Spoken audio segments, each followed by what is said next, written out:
Okay, so I'm going to be doing a quick reaction to this video by Vincent Chan saying why the American dream is dead.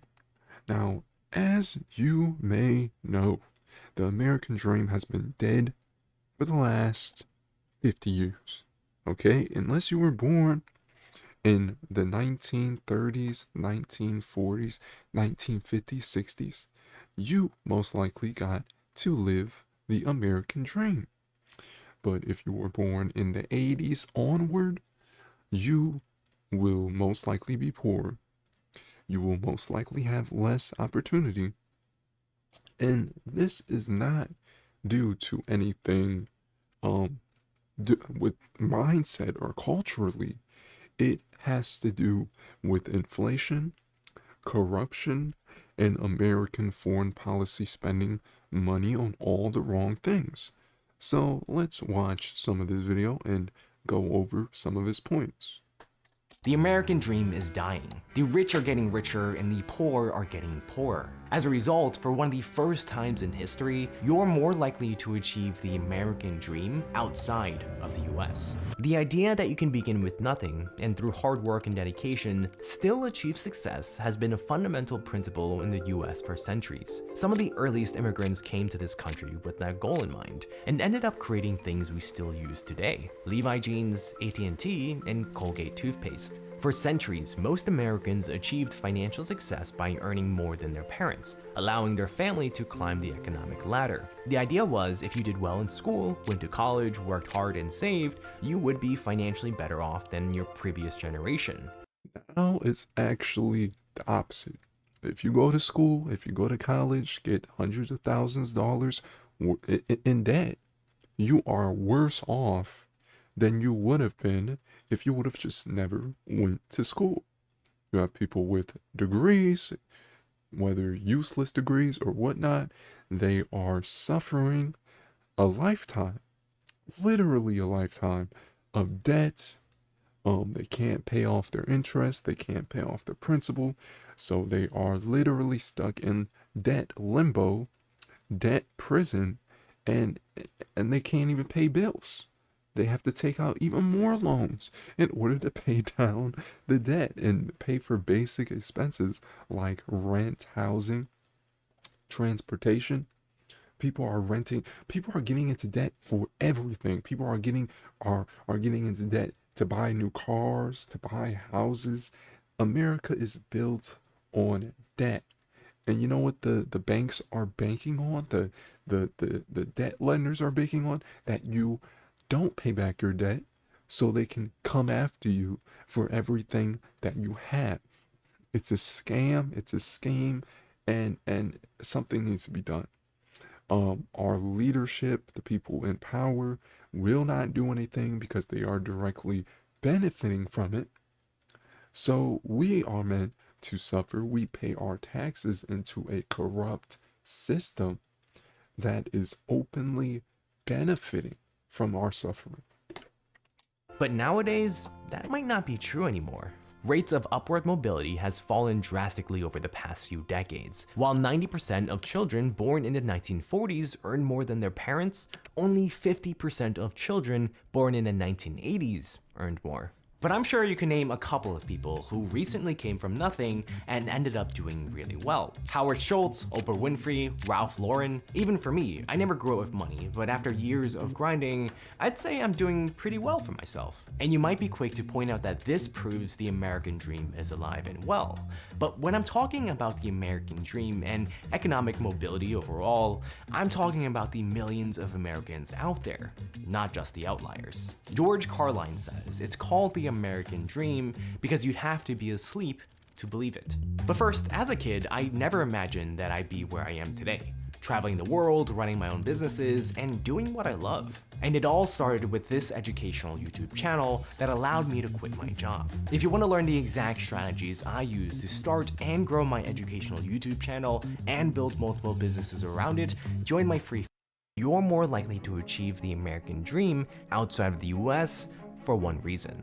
In socioeconomics, they call this intergenerational persistence of poverty. Basically, individuals who grow up in poverty are more likely to remain in poverty as adults, and this cycle can continue for generations. Professor Zachary Parolin knows a thing or two about this. In 2023, Parolin and his team discovered that if a child grew up in poverty in the US, they have a 42% higher chance of experiencing poverty as an adult. But what blew my mind is that the intergenerational persistence of poverty rate in Denmark and Germany is a quarter, 1/4 of that of the US. And it's not just those two countries either. There's also Australia and the UK. This finding, along with many other related studies, So basically, America is a third world country compared to Denmark, the UK, Australia.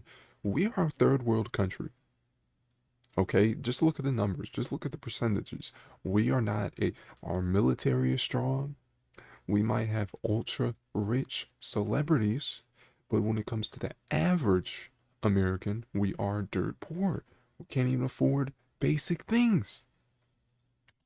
have come to the conclusion that upward mobility and economic success is kind of like a relay race where you pass batons to future generations. Depending on your family's economic background, you start at a different position from other teams on the racetrack. If your family is in the bottom 20% of earners, you'll be all the way in the back. If your family is in the top percent of earners, you'll be in the front. Once the starting pistol goes off, everyone runs. If you can't run as fast as the other teams, or if you start further away, you'll pass the baton to your kids later in the race. With each new generation, the baton gets passed to a new person. Your kid will pass it to your grandkids, and so on. Over time, if nothing changes, the gap between your family and the other teams will widen and become increasingly difficult to close. The ability to close this gap is what achieving the American dream is all about. And studies found that people are twice as likely to close it in Denmark than in the United States. But when and how did this happen? To understand how we got here, we need to take a step back to the 1960s. In the 1960s, advances in computer technology,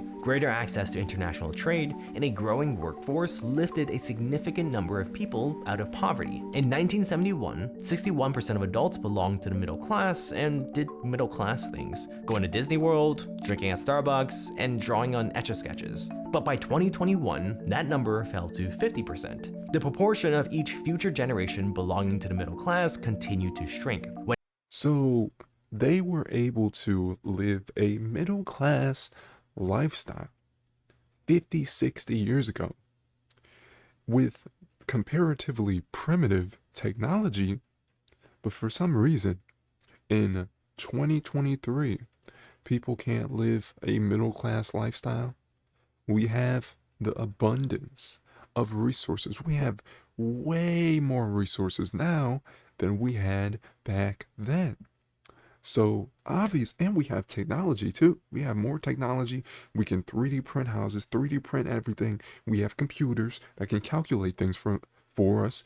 How in the world do we have poor people? We should have abolished poverty 20, 30 years ago.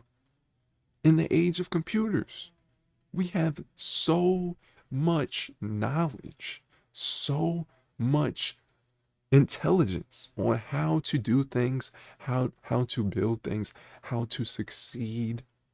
And yet, people who are smart compared to the people 50 years ago, they are living in tent cities. They are living in their cars. They can't afford rent.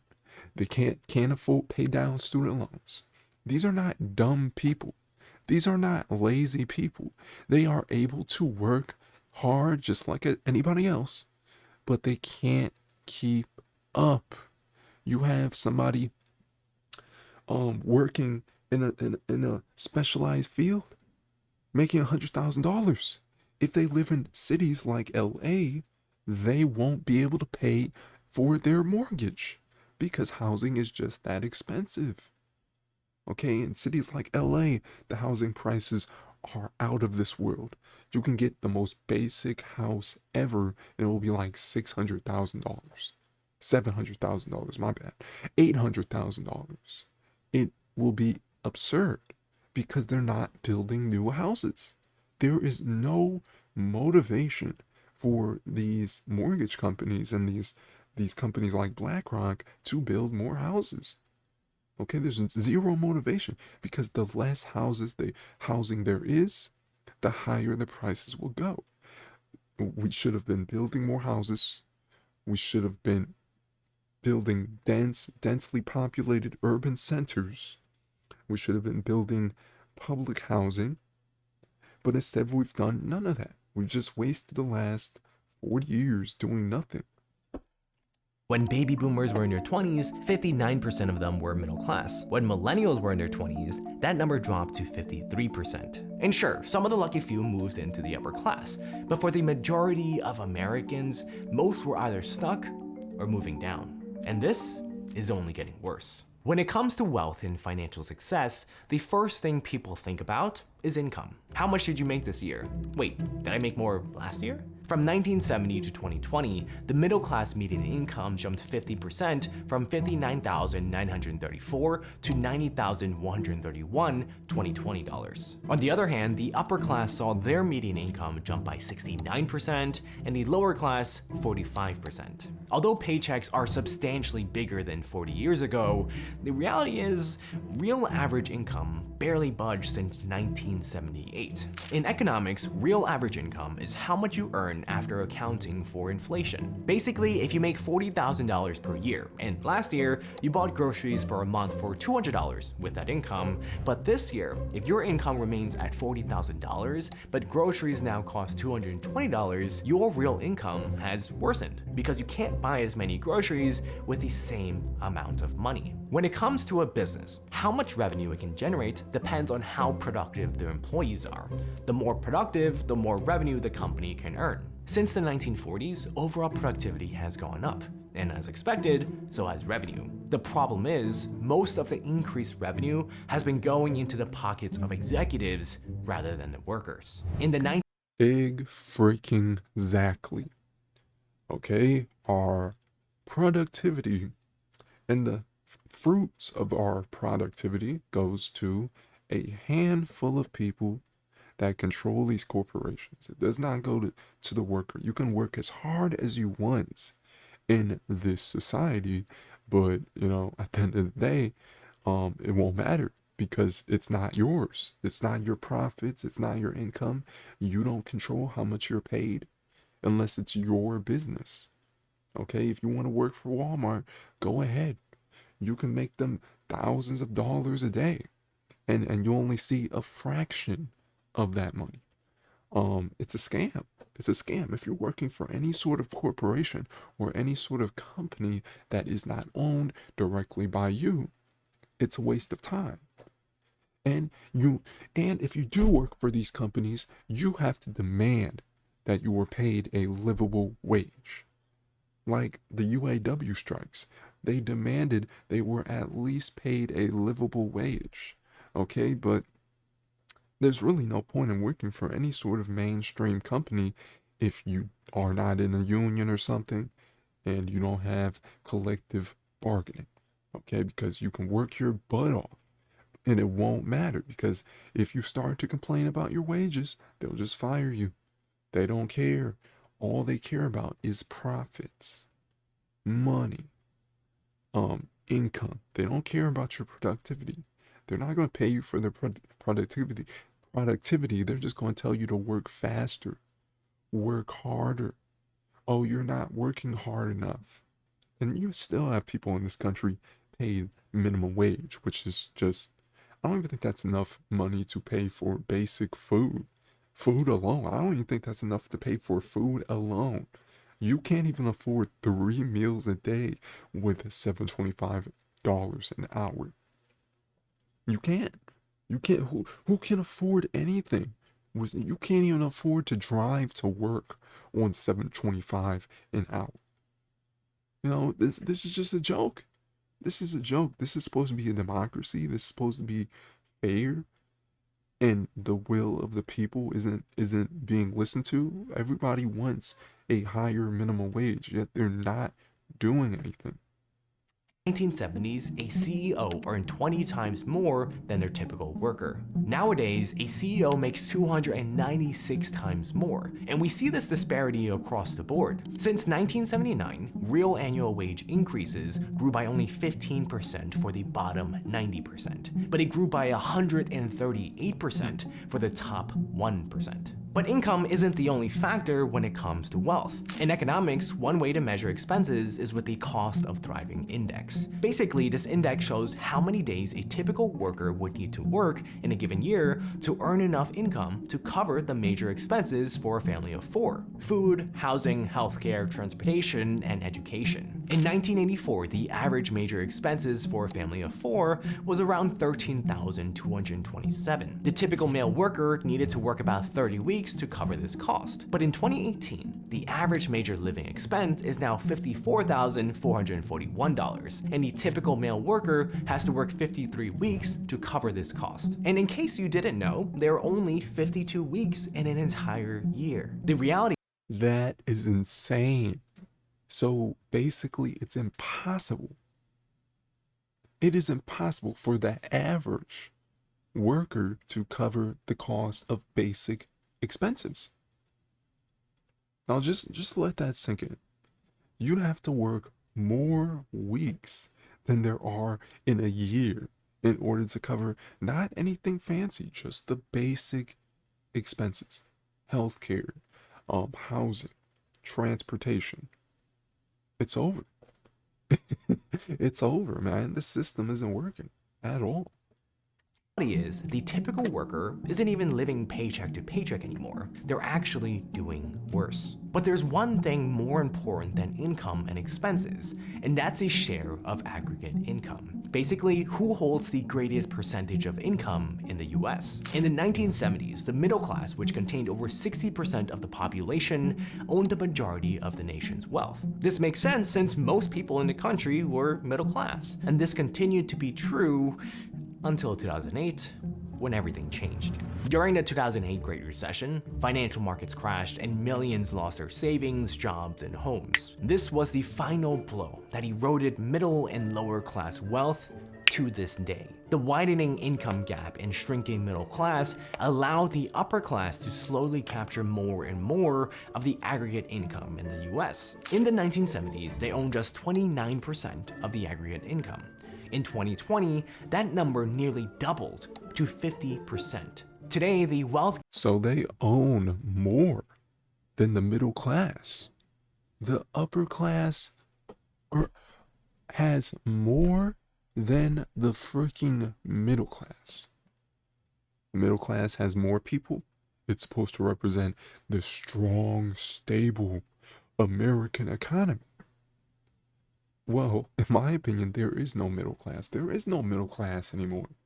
You know, it's either you're living paycheck to paycheck, or you're Jeff Bezos, or you're TikTok famous, or you're a rich YouTuber. Everybody else is suffering. Nobody can afford this.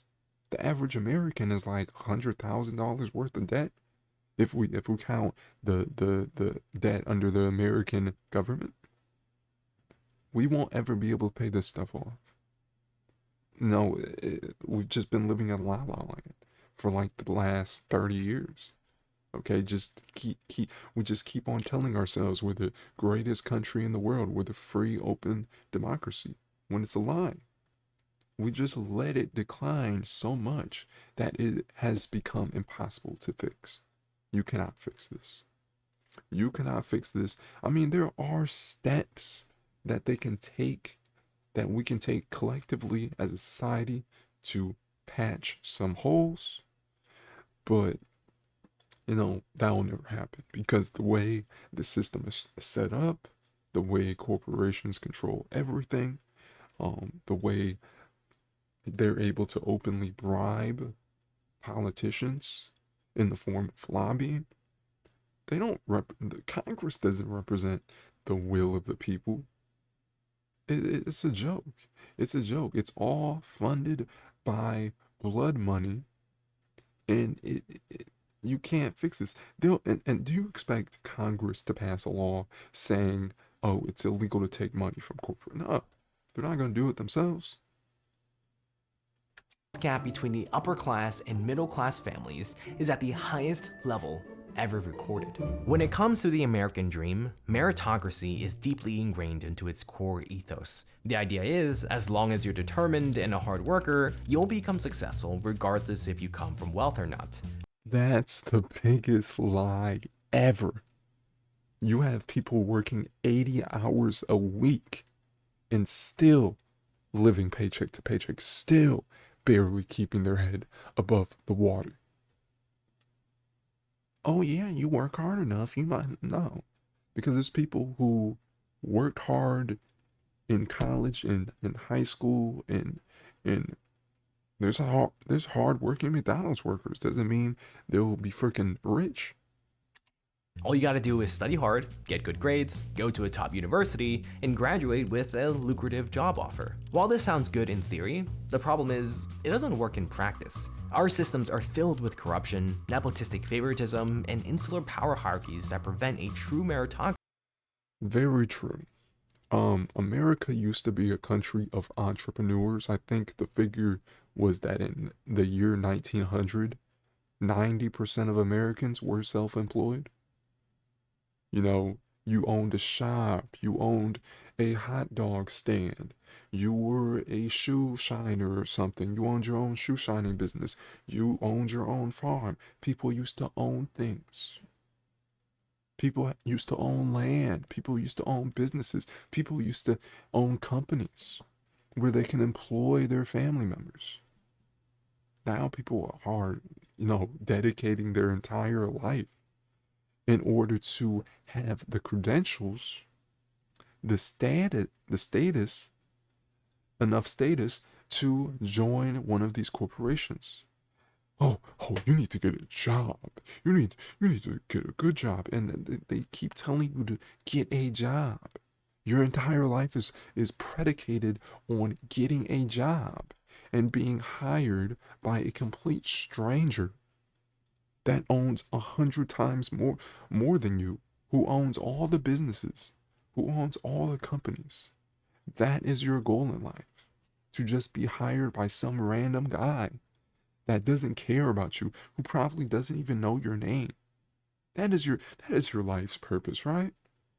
It's a joke, man. It's an utter joke how the American dream was dead even before the 1960s, even before all of this. The American dream really died in 19, I think it was 1917, 1920s, where they signed the Federal Reserve Act, which basically made America controlled by this central banking system that allowed endless inflation,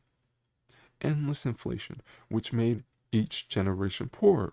So as each generation got poorer, it became less likely to be part of the middle class. From happening. Economist Raj Chetty knows a thing or two about this topic. He and his team discovered that top universities like Harvard, Caltech, and NYU give preferences to children of alumni and students at private schools. As a result, these top universities admit children of America's wealthiest families 77 times more compared to the bottom 20%. Oh, and don't even get me started on how wealthy parents straight up bought spots for their children at top universities. And it's not just the education system. So you can just buy a spot at a top university? I thought it was about how hard you work. No, it's about how much money your parents have. The job market does something similar. Consider this study by Matthew Steger, who found that companies don't always hire the most qualified candidates. Oftentimes, they hire an existing employee's child, and those Nepo kids earn almost 20% more than they would otherwise. What? This is a huge shock to absolutely no one. Okay, who would have guessed that it's not about how hard you work? It's not about what your credentials are. It's about who you know, who your parents are, how much your parents make, how much how much clout your parents have. It's not about how hard you work. Okay, we're in the age where anybody can learn anything about anything. It's absurd. You can just go on YouTube, learn things. Okay, Knowledge is not is not secretive anymore. You shouldn't have to pay for knowledge. There's knowledge all over the internet that you can learn. There's YouTube courses. You can do anything. So really, the credentials don't mean anything anymore. It's about what part of the elitist circle you are in. If you're part of these elitist circles, if your daddy's rich, yeah, come on in. Well, Harvard will hire you. But if you're just a random nobody who wants to work hard and sends in an application to Harvard, you think they're gonna take you seriously? No, no, you're a nobody. You're part of the lower caste system. You're part of the impoverished class. They don't want anything to do with you. You are filthy, you are icky, and they are disgusted just by being in your presence. You have to know a guy that knows a guy that knows a guy in order to land a job that pays a livable wage. A livable wage. Anybody can get a job, but very few people can get a livable job. And in my opinion, if you're not making $30 an hour, then you're not making a livable wage. And that has to be adjusted for inflation every single year. So if you're not making anywhere near $30 an hour, um, especially in cities like Los Angeles, New York, you are basically a slave because you can't even afford to pay for your own food. You can't pay for your own housing. All you can afford to do is drive to work, go home on an empty stomach, of course, and that's all you can do.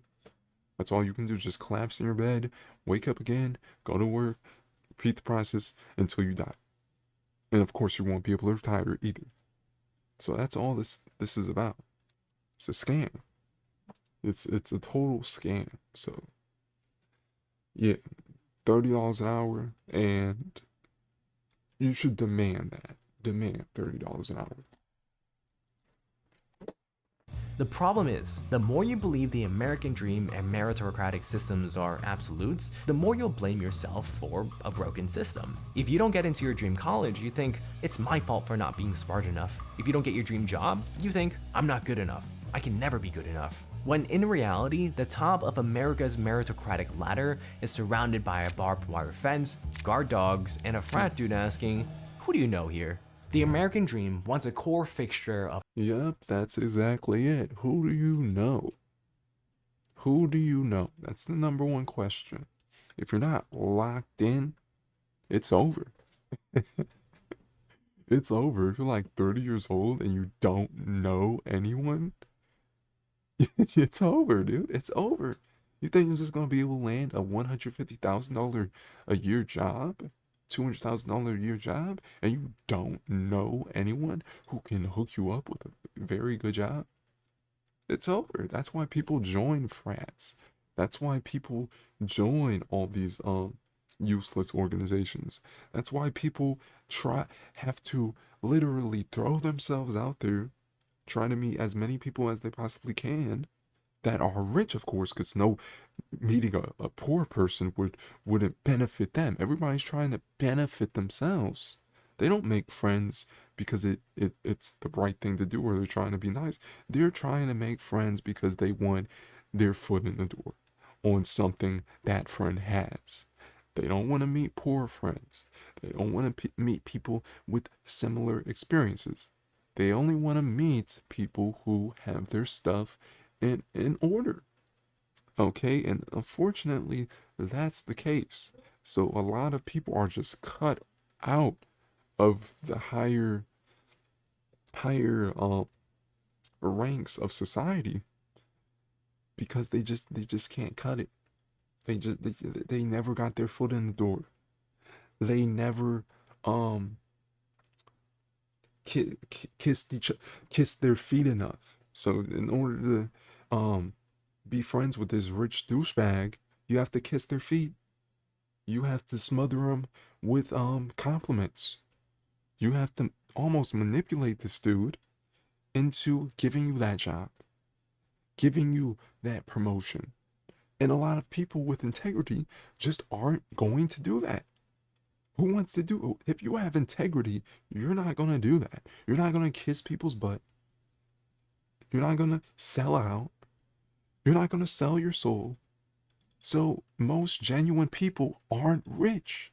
In order to be rich, you have to almost sell your soul, be evil, manipulate.